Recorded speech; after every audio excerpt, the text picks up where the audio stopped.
This week on Podcast Perspectives, I think it's really about the talent creating a holistic brand for themselves, and a podcast being one portion of that brand across multiple channels depending on the creator. Today, I'm joined by two of the women who have quietly built one of the most interesting influencer-driven podcast businesses in North America, Clio de Llave and Nadine Robinson from Booje Media and Podcast Nation. Booje Media started as a digital and influencer agency, working with a diverse roster of big social creators and launching Podcast Nation in 2017, a network that produces and sells shows focused in the millennial female space. We're going to talk to them about how they built the network, what they've learned selling across platforms, and what happens when one show suddenly becomes number one in the world. Welcome to the show, Clio and Nadine. Thank you for having us. Yeah, thanks so much. We're so excited to be here. I want to start by asking you, Clio, if you can give kind of the short version of Booje's evolution. I guess start with what is Booje Media and why does it exist? What were you trying to solve when you first started that company? So we started Booje Media. I guess I was by myself. 2009. I was like, we started. No, yeah. So I went to school and I did an internship at a large ad agency. And I think I just realized, I think you're either one of those people that thrives in a really big agency, or for me, it was just maybe not exactly what I thought it would be. So I didn't know what my future was going to look like. And I was like, I just want to find something that I'm passionate about. And and like you said, I was looking for something that something that needs to be served. And I was just, fresh out of school, and I was pretty familiar with Facebook back then, was pretty new, and just social channels. And just, I had noticed that, on the artist side of things, like actors and musicians, they were using social media they noticed that casting directors were paying attention at social media numbers, because obviously if you have a bigger audience, then you have more of an audience to promote a film or a movie that you're doing to. And I think I had seen a couple brands on it as well. And it was Gary Vaynerchuk had said, you need to follow where the eyeballs are. And I just thought, I was like, this is going to be something that it could be a really useful tool for brands, and really saw that social media could help amplify messages. So that's how it first started. I remember all of our pitches going into these meetings were what social media is and why a brand could create, how they could create their own Facebook page and what could be the benefit. So it really was really early days. And from there, it evolved over the last, I guess it's almost been 20 years. And so it started just as helping companies with social media. Then we grew more into digital marketing. We really enjoyed the creative aspect of it. So creating content for brands to put obviously on their social media accounts, and then creating websites, and we got into event marketing. And then that led into influencer marketing, which was more so back then when there were bloggers that were blogging about their travel experiences and what they like to shop. And through that, we got to work with a couple influencers, and then we really noticed the power of influencer marketing, and we really we honed in on that space. And over the last 5 years, I would say Booje Media turned more into a talent creative agency, where we work with a lot of reality TV stars, because the background, we worked with a lot of people that came from The Bachelor, Bachelorette. That was how it all first started. But now it's expanded, and it's just finding those brand deals. Especially a talent agency where we really try to facilitate brand deals for them, and really trying to differentiate ourselves from other agencies in terms of finding those brands that were a really good fit, so that it would be a win-win across the board, win for the influencers, a win for the brand, and a win for the audience that's following their influencers. And then Nadine came in way early in the picture, one of the first employees at Booje Media, and we started a tech company, through, I think it was, I can't remember the year, but yeah, side story. That's a different thing. It started a tech company. That didn't work out. And then we knew that we wanted to keep working together. And Nadine had always had a big love for podcasts and introduced me to podcasts. And with one of our influencers, we had noticed that there was a space in the market for a different type of podcast agency. It just seemed to be like you would go to a network and it was a one size fits all. But we were coming from the agency side where, you kind of can tailor your proposal for what you need. And so we started a podcast company. I'm sure we'll dive a little bit more into it. And a podcast agency, it was really organic. We started with one show. We worked with them on the influencer side. We started with one show, and then it grew from word of mouth from there. We were testing it out. But I also think just because Nadine had such a love for the industry, it like that obviously was magnetic, but it was something that I think was really exciting to both of us. And yeah, now that was 7 years ago, which is Yeah. crazy. I have a hard time answering this question because there's so much to unpack, but I hope that made sense. No, I don't know if that this made is great. sense. And I'm gonna guide us on this journey because there are certain pieces that I want to touch on. At Booje Media, you started kind of making Facebook pages and websites and doing some branding for like brands and retailers and that kind of thing. You then moved on to the content creation side for these folks, and eventually started helping them with influencer marketing, which means that you were having people with big blogs and big social followings eventually who would go and like stay at these hotels and post about these hotels and like tag them and use these products and that kind of thing. And I mentioned that for anyone listening who is seeing like the audio version of this today, people like doing brand endorsements and like talking about it on their show, tracking conversion rates. Like there was a version of this that happened previously in other forms of digital media. What does that look like today, excluding audio, when you're working with like a big influencer in this space? Like, are people coming and saying like, I want you to post our product on your Instagram story or your TikTok feed or something? Yes, I would say the space has changed so much. And we've noticed a very big shift, I would say, in even just the last 12 months.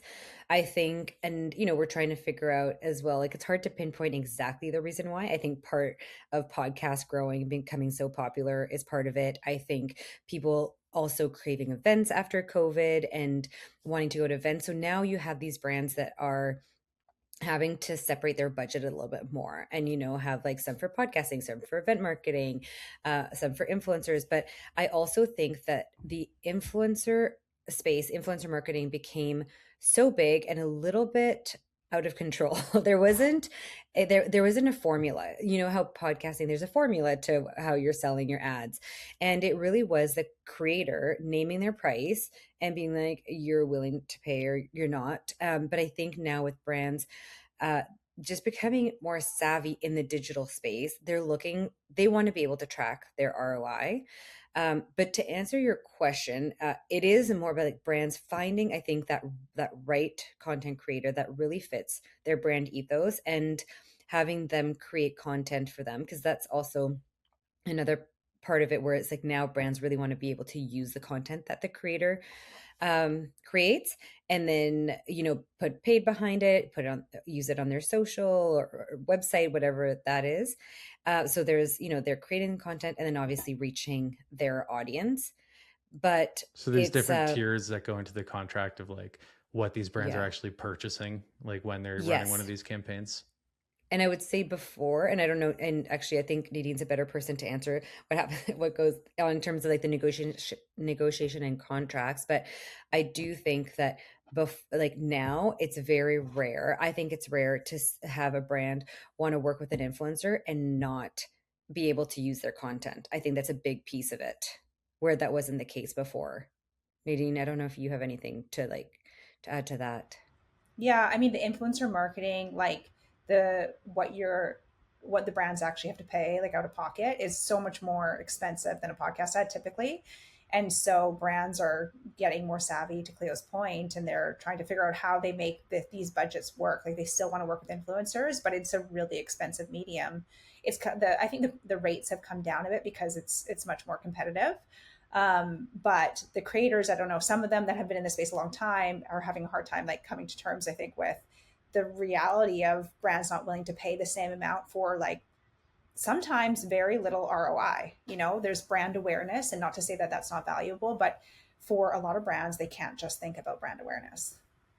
So I want to touch on like the ROI side of this in a minute, but before we do that, I want to talk to you, Nadine, about like what 7 years ago when you said like, hey Cleo, we should talk about making a podcast network. What were you seeing that made you want to kind of go in that direction? Well, if I'm really honest, I just really love podcasts. That is a fantastic reason to do this. I mean, Clio and I had been working together for a while, and I'd been in, obviously in this social digital space. But my passion in terms of just like my personal preference was podcasts. I loved the long form. I thought it was so much more intimate and thorough, and social media can be very fleeting, and there's a place for it. It's not, no question about it, but the podcast is like really, the podcast space is what really spoke to me. So it just started as just being a lover of the content myself. And then it was, I think, a combination of that, of working with creators that had podcasts. We weren't working with them necessarily on the podcast at the time, but seeing kind of a window into the industry.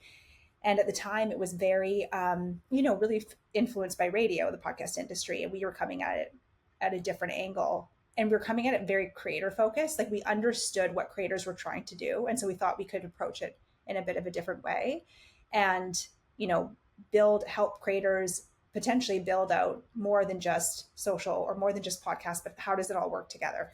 And how do brands work with creators more holistically? So who was the first like talent from Booje Media that you brought to the audio space? Our very first podcast was Your Favorite Thing with Wells and Brandy. They actually had the show before, so we can't say they had created the show before we were working with them, but they hadn't worked with the network. And it was just the two of them. And so we were really fortunate, to be honest, that they took a chance on us, and they're still with us today. So hopefully that means that our team has been doing a really good job. They must enjoy the work. What did that look like when you were approached them and said, like, would you let us represent your show? Was there a pitch involved where, I mean, I assume you weren't just saying like, we can also sell your podcast ads. Like, was it some version of like, we would like to bundle your audio sales along with everything else? It wasn't necessarily bundling it. Clio actually led the conversation because she had a closer relationship with them.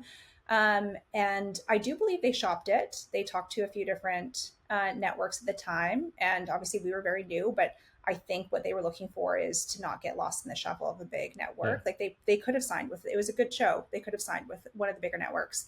But they were looking for, I think they were savvy on their own, and they were looking for a unique approach to, having control over their show and work more hand in hand with whoever was representing them on the podcast space. And I don't know if Cleo, you remember the conversation. I vaguely do, yes, but I think it's because there was that trust in terms of like they saw how we really cared and how we cared on the talent side, and it wasn't like they were a number. Like we really took a very hands-on approach with our talent. So I think it gave them the confidence that we would probably do the same thing on the podcast side. And knowing you all and who you work with and how you work, that turned out to be a good risk to take. What is the sweet spot for you all today in terms of your audience, in terms of just like categories and like what brands are buying and that kind of thing?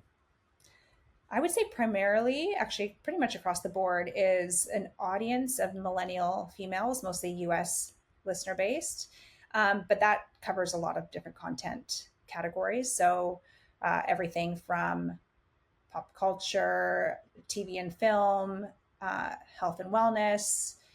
We just signed a big true crime show. So it varies, obviously, that demographic, the millennial female, listens to a lot of different content types. Of parenting, we've worked with a lot of doctors on like more health-based podcasts. So, but that would be our audience demo. Cool. And so what's the overlap with like clients at Booje Media and Podcast Nation? I know that it's, basically the same company, but what I mean by that question is like, are you representing like how many people who are Booje Media talent also have a podcast, and how many podcasters at Podcast Nation are also being repped by Booje Media? It's actually not that many. Actually, I think especially too in the podcast space, I think because a lot of podcasters, like we are at the point where we like to take on shows that have already been launched. So a lot of times, like we're working with their agents and managers in order to make the deal happen. So it's, but what we're really trying to do is really bring. And we talked about like we talked about 360 campaigns earlier on. When we got into the space, we were a bit naive or probably just didn't understand the space as well. And we thought there'd be a lot more opportunity to cross sell between podcast ads and social media ads. But it's something that I think it's just taken a while for brands to think about and adopt just because the way that it's structured internally. But we do try, like we would like to see more of that where we can do more social integrations with podcast advertising, even if it's through their podcast social media.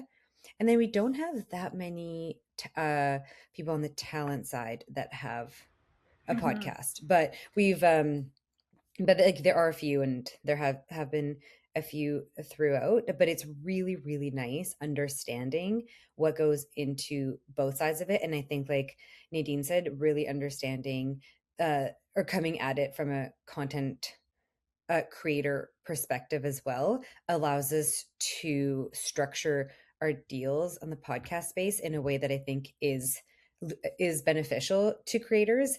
And like this is something that it's like their baby, right? Like they're creating it, and we want to make sure that they get fair terms on the creator side. Kind of the sweet spot for us right now is to Cleo's point, understanding the social creator side outside of the podcast so that we can work with creators more, even if we don't represent them exclusively. Is like we can, we know how to work with their management or their agent to, pitch these larger campaigns because we understand the cross channel. And the social media contracts tend to be much more thorough and extensive than, a podcast IO. IOs are getting more complicated than when we first entered the space. But I would say there's a lot more to watch out for on the social side. So I think if you don't have that knowledge coming in, as well as the knowledge of how to execute, then it would be tougher to sell. Yeah. For anyone listening who hasn't seen a podcast IO recently, which stands for insertion order, the terms and conditions on these documents is typically like between 5 and 10 bullets, which, on a standard contract is kind of a joke. So, yeah. Yes, we're on the social side. It's like not uncommon to have like a 20-page contract with like very dense legal language to sift through. And that 5 or 10 bullet, IO could be worth like $50,000, easily, which is nuts. Yeah. So, but we're not saying it needs to change or anything. No, yeah. I know. Yeah, we that's like great. That's great. To the point. Yeah. So very direct. We all trust each other. So when we touched on this a couple times just now, but are you selling ads across podcast and social? It sounds like sometimes is the answer. And when you are, like, what does that typically look like? Is it 2 different IOs, or are you just combining them all? Typically it's we try to put everything in one contract or IO. A lot of the times where we're seeing success with selling, cross channel is more working with brands directly as opposed to the agencies on either side, like the audio agencies or the social media agencies. I think those are typically, less set up for selling, cross channel buying cross channel. So I would say the brands Shopify, directly, for example, might have like an audio agency and a social agency yes, who like exactly. will never talk to one another. They have no idea who each other are or what each other's doing. Very siloed. It doesn't make any sense. So, if you can get in touch with the brands directly, they're usually a lot more open and creative in terms of how to work with a creator. And so, we obviously have our standard, contracts that we can template if they don't have one, but it's usually the same. What is the price difference between like an ad buy on a podcast versus an ad buy on like Instagram or something? In terms of like CPM, we'll start there. Like, what's the CPM difference? You know what's crazy is there's not really a CPM in the social side. It's honestly, it can be calculated any which way, but it's usually working really closely with the creator of like, what do they value their likeness and their social channels at. Like, it's a lot of Okay. what they're comfortable with. There's not a straight calculation like there is in the podcast side, which is why it can be challenging to sell if you're used to selling podcast ads, and those are typically very formulaic and very simple. The social side is, we call it the wild west. It's all over the map. But I would say typically it's much more cost effective to buy podcast ads. Could you give me an example? Like, if I'm a brand and I want to come and buy like 5 Instagram posts and 100,000 impressions on the podcast, like what would that look like? And you can make up the pricing on the social, but something that's like an example. I would say like, okay, this is, let's see if this ends up being an answer we can use. But okay, so I think that like, okay, like if you were to do five podcasts on a very like on a podcast that has about like 150,000 downloads, let's say it costs you 5, so that would be $4,000 or 25,000. something. Yeah, sorry, 2,500 per. So yeah, let's say it's $4,000. That creator, let's say they have about 500,000 to a million Instagram followers, then one Instagram collaboration would probably be around $20,000. So very different, but So you can get 5 episodes for the same price as one collab. Yeah, it just depends on the size. But I also think it's interesting because like when you do a collaboration on social, it's obviously different because usually that creator won't have more than one for that day or like 2 days. Like, they like to space it out. They don't do as many. Whereas like you have like a podcast ad on an episode and there's gonna be 5 ads. So it's like very different. And then obviously then they have to then come up with a creative concept and film it, and they want it to perform well. So it takes the creator a lot more time, I would say, to create that. And then now the brand now has an asset that they can use, whereas like they're not going to use a podcast ad as an asset really on anything. So it is a lot more expensive, but it's just so hard. Like they're just not apples to apples. Yeah, and we're assuming that they do a good job with all of this and everything, but I really want to ask about like the various conversion rates that you're seeing and cost per click and all this stuff. But I know that the answer is just going to be like, it depends on 500 different variables. Yeah, and I will say that so now brands, like when we first started doing influencer marketing, they would look at followers. That really was the benchmark.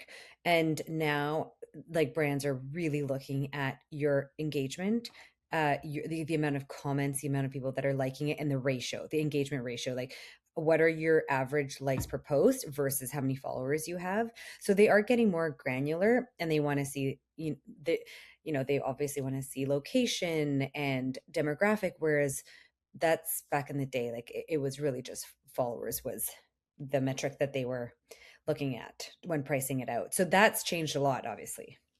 Yeah, and probably for the better. Not necessarily for every individual creator, but overall. Yes. Yeah. When it comes to reporting, like at the end of this, what are you sending the brands after they purchase one of these like 360 campaigns? Are they asking for any kind of like attribution tracking? Yeah, it really depends. It's usually in the contract very specifically what they require. Some of them are using third-party platforms where they can see a lot more detail. And then other ones, which, to be honest, it gets a bit annoying for the creators because they have to sign up for all these platforms to get access to these posts. And then sometimes it's screenshots of like, how many views, how many clicks, how many likes, like all the typical, if we're thinking about Instagram, the typical data points. But brands are, becoming much more focused on the ROI, as we were saying. So these third-party platforms are definitely becoming more popular for brands to use.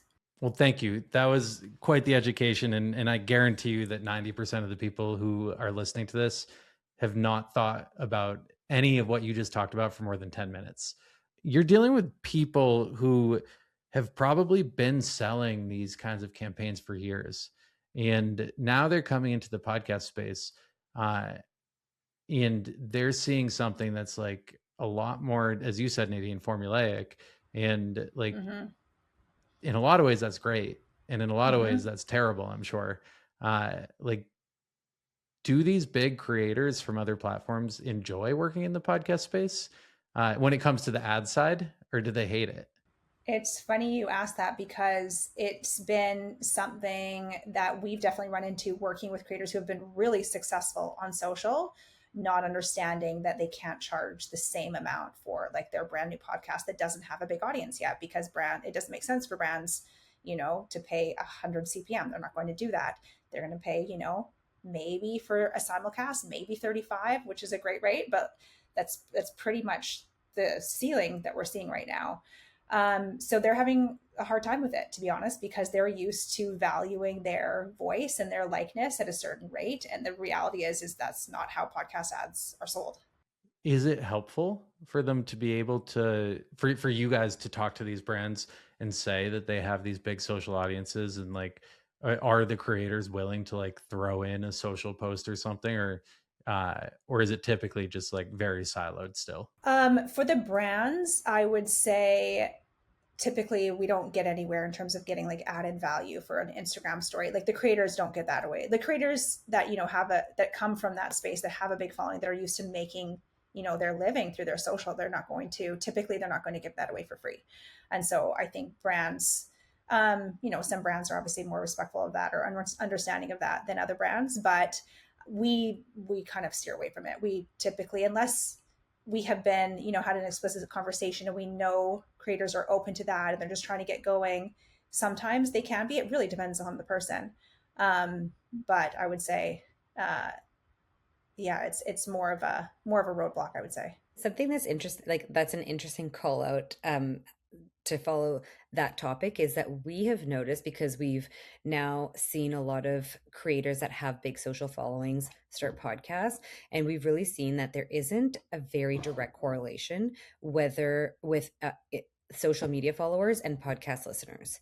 And so of course it helps if you have a big brand on social and if you have a very loyal following, but I think it just much more depends on your podcast content and a niche, and finding that is your audience interested in that specific topic, and also are they even podcast listeners. Now it's expanded, but there isn't a direct correlation. We can't say, oh, because you have 3 million followers you're going to have a successful podcast. We deal with that constantly. Mm-hmm. And that also applies for many of our shows, not all, when it comes to RSS shows moving to YouTube and vice versa. Yes.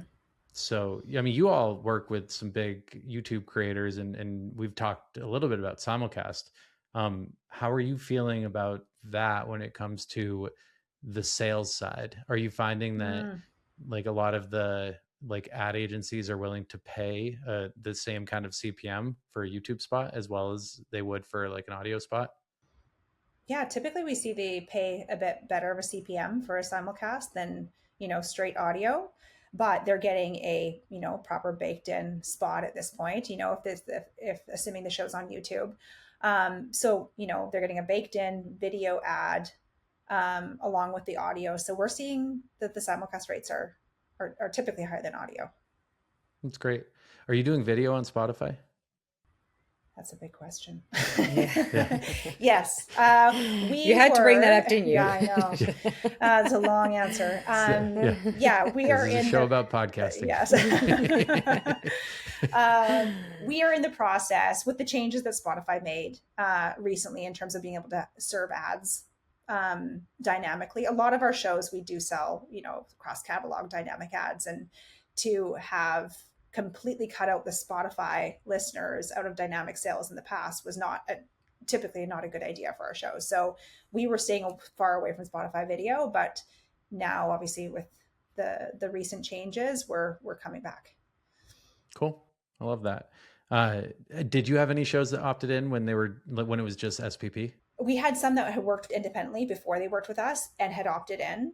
And then when they came to us for ad sales, we kind of did a bit of a calculation and said, okay, we're not going to be able to monetize in the same way if you are still on Spotify video. So we had some shows that choose to come off it. Yeah. And now we're helping people get back on it, which is a bit of a pain, but The crux of the question was, I was curious if you were baking video ads into the Spotify side, oh, like as you are doing on YouTube. Because Spotify at one point was basically encouraging people to do that. yeah. I think we might have done it a few times here and there, but we were typically getting people off Spotify video until recently. Jury's still out for me on like everything video, but I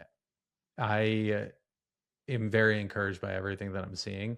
And we could talk all day about everything with Spotify and YouTube versus everything else. The flip side of, a higher CPM for video ads is it is like 4 to 5 times more work to produce a video podcast. So, take it with a grain of salt. Sure, you can make maybe a higher ad rate for being on video, but that doesn't mean it's the right decision. And I was gonna say, Jeff, and I'll send you it was a newsletter, but it was interesting because we've obviously been following video and understand, like, we've seen the data that there's still a lot more audio listeners, and that video, like Nadine said, is 4 or 5 times more expensive to create. So we always recommend podcasters to just start audio first, test it out, and then go from there. But it was really interesting because this new study shows that most new podcast listeners are coming from video. Yeah. It was pretty high numbers. I believe that 100%. So RSS listeners are very different people than YouTube viewers. And the RSS listeners have a consumption rate that's like 4 to 5 times higher per episode than like a YouTube viewer. In part because the viewing habits of like a YouTube viewer is somebody who's typically finding this based on like what the algorithm feeds them, which just inherently has like a much higher skip rate. And so there's a lot of interesting items there where it's like the quality of the listener goes down significantly, but if you're getting 100 times as many listeners, like, do you care? And so that's the big question. And that's the reason I think that for me, the jury's still out, because I guess the more detailed version of that answer is like, I think it really depends on who the person is and what kind of show is trying to post with video. So I don't think video is for every show by any stretch. And I think you have to think about who you're trying to reach too. If you're trying to reach a younger audience and you have a talk show style podcast, you probably really want to think about video. If you're trying to reach an older audience and there's maybe more of a narrative to your podcast, then I'd say lean into audio. Yeah. I want to spend a few minutes talking about a couple moments that, from my vantage point, have been kind of like fulcrum points for Podcast Nation. One of them being Telepathy Tapes. Do you guys want to talk a little bit about kind of how that partnership came to be, and a little bit about like what the show's about and why it kind of hit the cultural zeitgeist the way that it did? Yeah, so we've been working with Telepathy Tapes for just about a year now. We started talking to them in January of last year, and I think we officially signed them on in February. It really was like we hit the ground running that year. Like, when you start at the beginning of a year like that, and you're like, it just like motivates you and you get so excited. Yeah. I think it was the first day back from like the winter holidays, essentially, that we got an email pitching the show to us, and they had gone viral. Actually, our sales director, Jess, she had sent me the podcast. She's the first one who showed me the podcast. Obviously, it was kind of everywhere at that point, but she's the first one who had sent it to me in the fall, saying you have to listen to this podcast, and I'm not going to tell you what it's about, but you have to listen to it.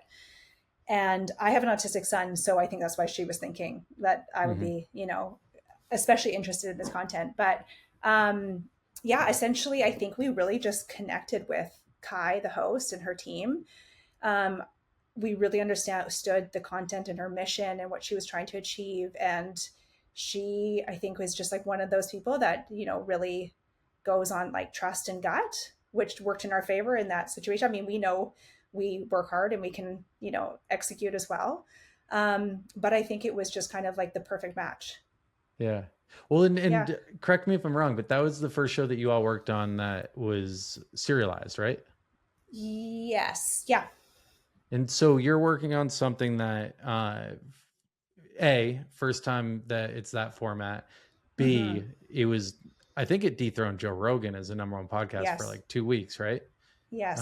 So it's like crazy. literally everywhere. And It was literally often everywhere. like, because people think that it's like controversial, but you know, and it's presumably selling tons and tons of ads.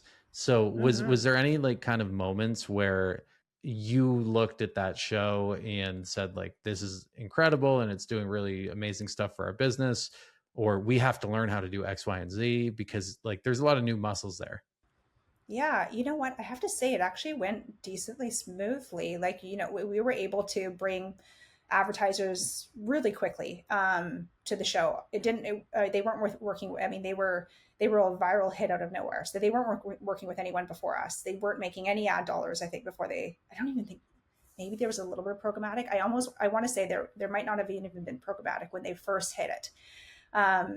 And so I think, Jess on our team, who was like a huge fan of the show, I think it was her favorite podcast she'd ever listened to. She was so dedicated to helping them as a business, as like a mission.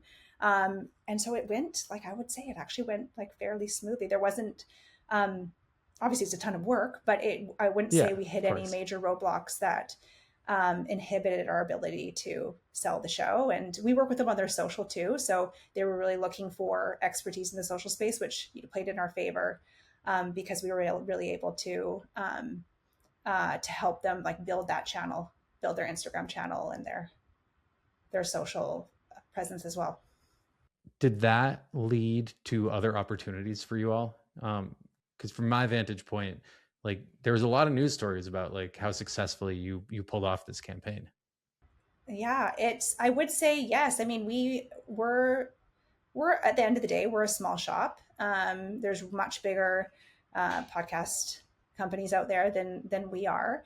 But I think that we were able to prove that worked in our favor for the show because we could put so much attention and care into facilitating the best possible ad campaigns and monetization strategy for them. And so I think we were able to prove ourselves that we can, even though we're small, we can work really effectively. Well, what advice do you have for somebody trying to get into the influencer, creator, or podcast space in 2026? The first thing that comes to mind for me is finding your niche. Even like the influencer space, even like, yes, everyone has like our tagline is like, not everyone needs a podcast. And it's like, I would say that's actually become even more true in the influencer space. Like it is so crowded. So if there isn't something where you can hone in on and that you can't bring value at, then I would reconsider. Like I just really what's a niche area that you can get into? Are you really passionate about it? And can you provide value? I would say those are the three questions that you should ask yourself. But it's also, I would also say, in terms of a lot of people going into the influencer space, it's a lot harder to make money at it. So I would also consider that if you're going into it just to make money, you might want to reconsider that as well. Mm-hmm. Yeah, I agree. I would say hopefully you're going into it with, first of all, I don't love the word passion, but essentially a passion for whatever it is, the content that you're creating. Because if you don't have that, it is a very long road, either on the influencer or the podcast space. It is a ton of work. It looks simple from the outside. It is far from simple or straightforward. There's no clear roadmap. And so it's number one imperative that you are incredibly excited and passionate about what you're creating.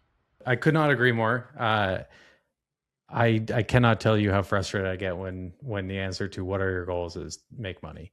Thank you both so much for joining us on this episode. This was awesome. I think all of our listeners are going to get quite a bit out of it, and we'll definitely do this again soon. Thank you, You Jeff. have to come on our podcast. Thanks so much, Jeff. This was so fun.